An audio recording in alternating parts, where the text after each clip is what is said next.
이 브이로그는 나레이션이 있으며 기깔나는 숙소와 길 가다 헌팅에서 한 투어의 후기가 나옵니다. 작년에 세부에 가서 하루에 6시간씩 물놀이를 하고 왔습니다.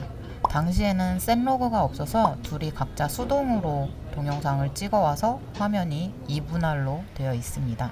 세부 도착 비행기들이 대부분 새벽인데 저희도 그랬습니다. 공항 근처에서 자는 것과 5시간 30분 버스를 타고 가는 것 중 용감하게 후자를 선택했기에 공항에서 바로 버스터미널로 갔습니다. 숙소까지 비행기랑 버스 합쳐서 11시간 일정이었어요. 고양이 귀여워. 저희가 가려고 하는 곳은 삼보안이고 고래상어 투어가 유명한 오슬롭보다 좀 더 멀었습니다. 시간표에도 모알보알이랑 오슬롭은 제대로 나와 있는데 삼보안은 아예 없는 거예요. 가서 티켓을 끊었더니 대충 새벽 2시에서 3시 사이쯤 온다고 하는 것 같더라고요. 그래서 거지몰골로 버스터미널에 현지인들 사이에 앉아서 기다렸습니다. 작은 팁이 있다면 세부에서는 버스를 타거나 숙소를 잡거나 할 때 무조건 에어컨 포함 여부를 확인하세요. 필수가 아니어서 없는 버스, 없는 숙소들이 제법 있어서 한국인들은 돈을 더 주더라도 있는 것을 타거나 있는 곳에 묵는 것을 추천드립니다. 드디어 에어컨이 완비된 거대한 버스가 왔습니다. 친절한 직원분이 저거 너네가 타야 되는 거라고 알려주셔서 잘 탔습니다.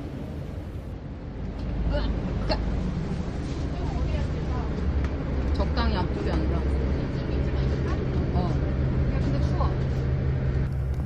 삼보안까지 5시간 30분 일정이었고 타고 가는 내내 가방을 끌어안고 졸았습니다. 사실 현지인만 있고 말이 잘 안 통해서 걱정을 했는데 그런 것 치고는 굉장히 잘 자고 직원분들도 친절해서 잘 도와주셨습니다. 이 손은 뭐야? 삼보안은 세부 맨 밑에 해당합니다. 여행을 알아보던 중 판타지 롯지라는 숙소를 발견했고 후기가 모두가 하나같이 거리만이 유일한 단점이라고 하길래 이 숙소를 선택했습니다. 방도 상당히 좋은 방갈로로 선택을 했습니다. 여기서도 에어컨 여부를 꼭 확인하고 예약을 하세요. 첫날은 날씨가 조금 별로였어요. 테라스에서 바다랑 하늘이 굉장히 잘 보이는 숙소였습니다. 파도 소리도 밤에 아주 잘 들렸어요. 놀랍게도 도착해서 조식을 먹었습니다. 일단 아이스 아메리카노부터 한 잔 때리는 한국인들. 세부에는 도마뱀이 많았습니다.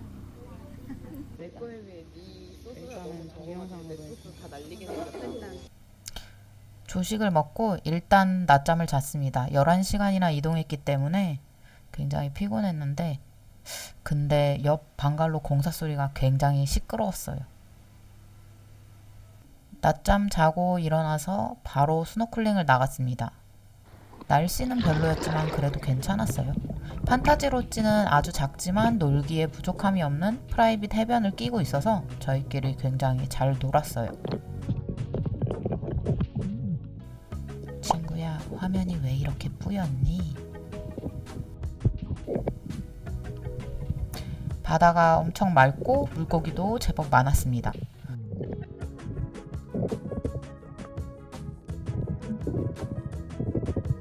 그리고 보시다시피 바다가 진짜 파란색이었어요.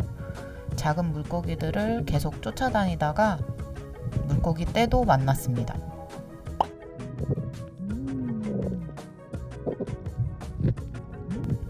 바다가 얕은 곳은 투명한데 깊은 곳은 물이 정말 파란색이었어요. 굉장히 신기하더라고요.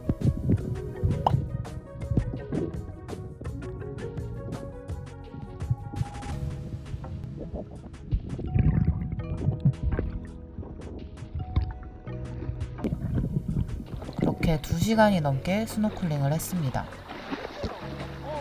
물고기 때 만난 것이 진짜 신기했어요. 아 근데 그거 너무 멋있었어. 야, 그거 병아리 아니야? 모르겠는데 근데 이게 잘 나왔을지 모르겠는데 아니, 진짜 안 보이더라고. 얇아서. 아니, 근데 진짜 새로운 경험이어서 내가 그 사이에 들어오는 것 같은데? 이렇게 약간 이렇게 어. 핑글핑글. 자꾸 지나가. 개 힘드네. 아 힘들어. 올라갈까? 올라가서 볼까? 세부에 왔으니까 과일과 망고 쉐이크를 일단 먹어주고 접시 2개만 따로 달라고. 예쁘게 이 나오지 숙소는 카와베스라고 전통적인 가마솥 목욕이 유명해서 저희도 해봤습니다. 근데 처음에 뜨거워서 죽는 줄 알았어요. 백숙 될 뻔했습니다. 뜨끈하게 누워서 바다를 보니 기분이 정말 좋았습니다. 친구는 예쁘게 잘 누웠지만 저는 그냥 백숙이었어요. 누워. 저녁에는 라면을 때려 먹고 잤습니다. 다음 날은 날씨가 훨씬 좋았어요. 조식을 먹고 수영장에서 놀았습니다. 여기 수영장이 되게 작아 보이지만 굉장히 얕았다가 깊이 가면 3m까지 깊어져서 수영을 좋아하는 저희가 놀기 정말 좋았어요. 그렇게 작지도 않았고 사람도 별로 없어서 저희끼리 잘 놀았어요. 그렇게 수영을 또 2-3시간 하고 방에 있는 건식 사우나를 즐겼습니다. 뷰도 엄청 좋아요.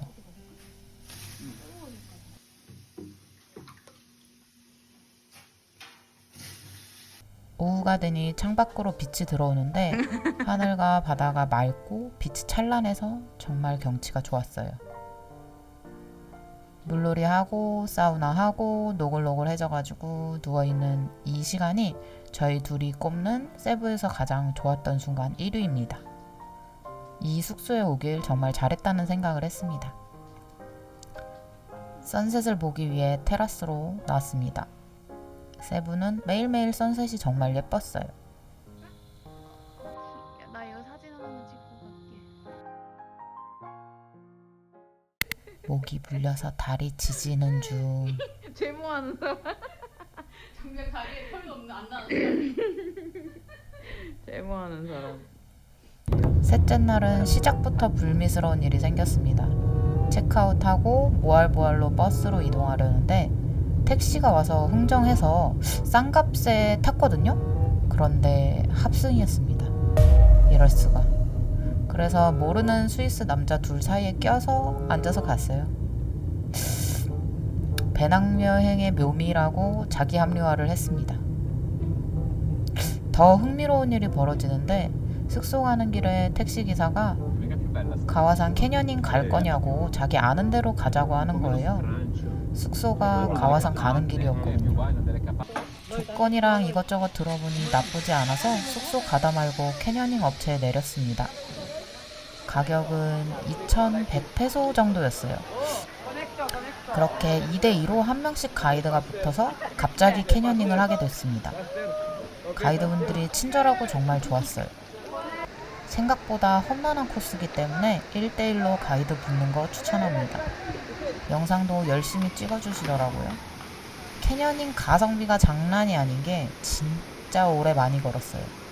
마지막 10m인가 하는 높이도 도전해서 뛰어봤습니다. 정말 즐거웠고 정말 힘들었으며 부모님과 함께는 못할 것 같습니다. 여러분도 젊을 때 하세요. 업체에서 제공해주는 셔틀로 저희 2번째 숙소에 돌아왔습니다. 급하게 잡았는데 모알보알에 있고 독채치고 가격이 싸서 괜찮았던 것 같아요. 지금 저희는 서로를 찍고 있어요. 친구는 내려오기 싫대서 저만 내려갔거든요. 오늘도 선셋이 예뻤습니다. 숙소 좀 더 보세요. 거의 한 단지고 여기 수영장도 괜찮았어요. 조식도 좋았어요. 저희는 이제 모알보알에 스노클링 하러 갑니다. 그리고 또 우리에게 일어난 투어 헌팅. 사실 한국에서 보트 투어나 프라이빗 투어나 이런 거 알아볼 때 비싸기도 하고 뭔가 자율적으로 놀고 싶기도 해서 예약을 안 했거든요. 근데 해변 입구가 어딘지 보다가 어떤 청년한테 호객을 당했습니다. 아마 인당 300페소에 영상 촬영이 500페소인가 했던 것 같아요. 사실 만족스럽고 되게 괜찮은 가격에 잘 한 것 같아서 알려드리고 싶은데 길 가다 캐스팅된 거여서 정보가 이 사진밖에 없습니다. 사장님과 청년이 저희한테 2대2로 붙어서 해줬는데 친절하고 좋았습니다. 거북이랑 정어리 보는 투어였고요. 실컷 보여줍니다. 예쁜 영상들도 찍어줬어요. 거북이는 만지면 안 되는데 상당히 가까이 오기도 하더라고요. 정어리 때도 숙소 앞에서 보던 것보다 훨씬 많았습니다. 굉장히 신기한 경험이었어요. 근데 숨차 죽을 뻔. 사진 영상을 위해 사장님이 저희를 수도 없이 담궈서 정말 피곤했습니다. 물론 사장님이 더 고생하셨어요. 이 모습은 물놀이 끝난 후 마사지까지 받고 장군처럼 걷고 있는 저입니다. 숙소에 가다 말고 이런 먼지 모를 꼬치구이를 사 먹었어요. 탈나면 어쩔 수 없지라는 마음으로 샀습니다. 근데 그런 거 치고는 밤에 라면이랑 맥주랑 굉장히 야무지게 잘 먹었습니다.